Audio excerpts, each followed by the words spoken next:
Hi, so the second book I chose to read this semester is called How Champions Think in Sports and in Life by Dr. Bob Rotella.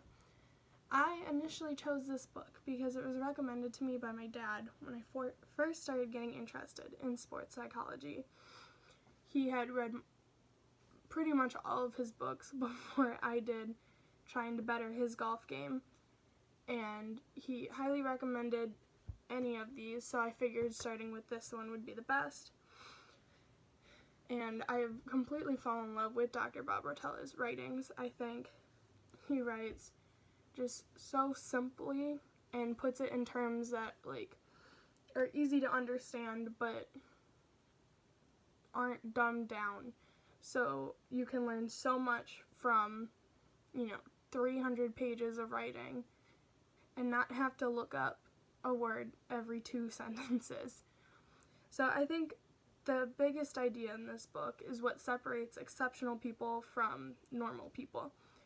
And his main idea in that is that exceptional people have set goals and dreams that exceed most normal people.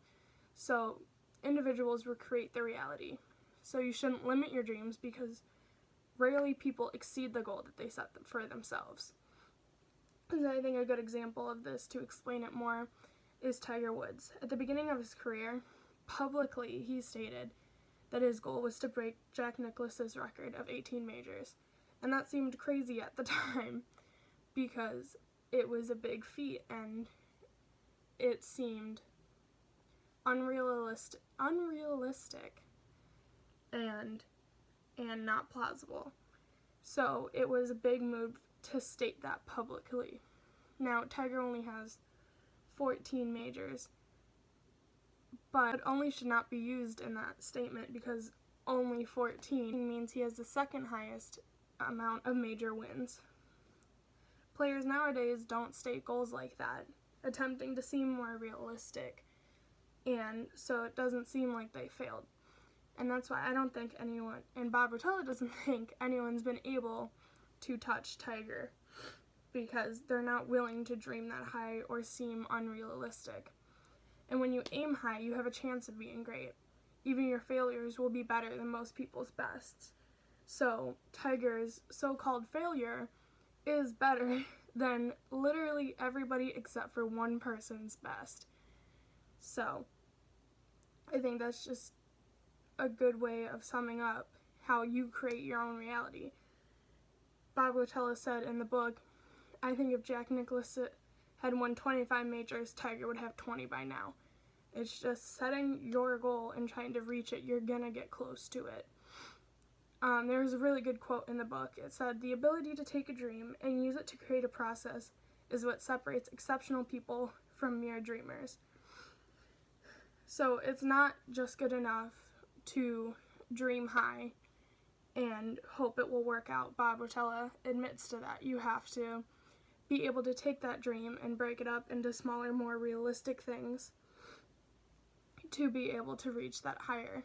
So there was an example of a book, if a person wanted to go pro, it's first win a local tournament, then win a state tournament, then win an amateur one, eventually getting on to being a pro. So that dream of just being pro has logical steps to achieving it. Another big idea within the book was that individuals can choose to be confident. Confidence is a really important piece to being able to achieve dreams and goals.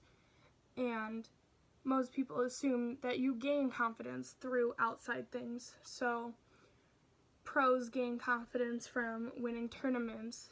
Business people gain confidence through making good deals. But in reality, individuals can choose to have confidence. A good portion of the trait confidence resides in the subconscious part of your brain. So your subconscious does not evaluate or decide any of the input that you put in. It merely stores data in the brain and organizes it. So if you put in good emotionally strong thoughts, it will store them and recall them more so you can have more confidence. You decide to put in those thoughts. You decide to ignore bad shots or bad memories, and you decide to remember the good ones. While most people do the opposite. They remember the bad shots and they ignore the good ones because that's what they think they should expect.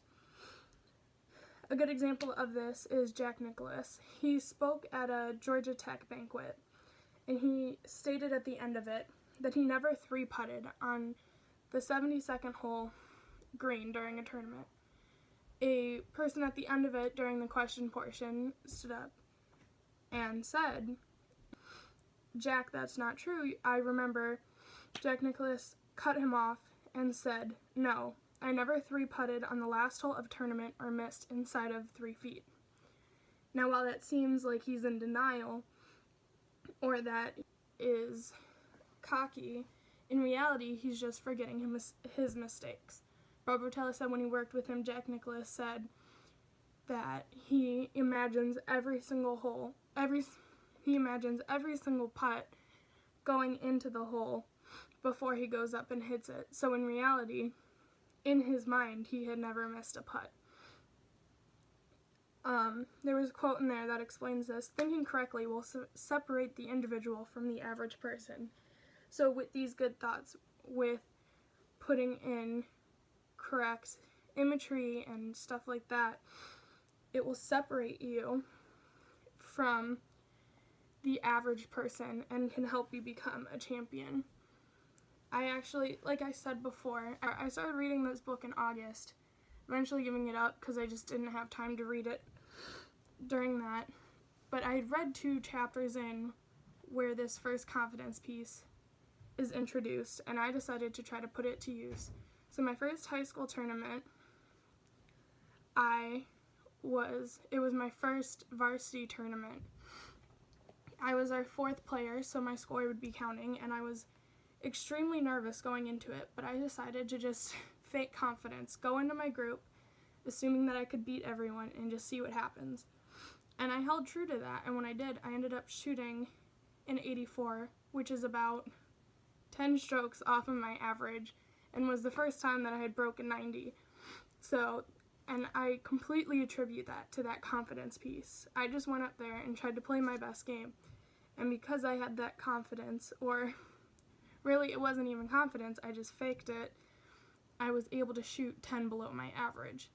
And I think that's really how this book can help society in general, is if you're able to fake that confidence or know that faking that confidence will help, you can achieve so much more than you thought you could at the beginning of it. Young athletes can know that you don't need to go and see a person, you can just change the way you think, and even that will help.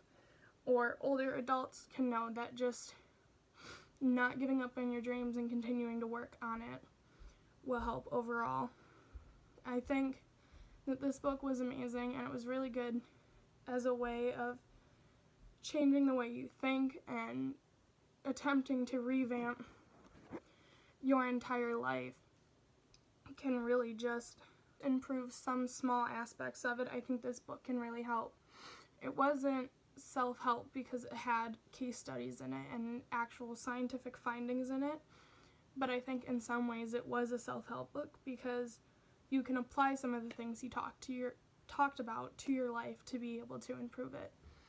Overall, I think it was a really great book, and it was a really good read, and I would highly recommend it to anyone trying to go after a goal. Thank you.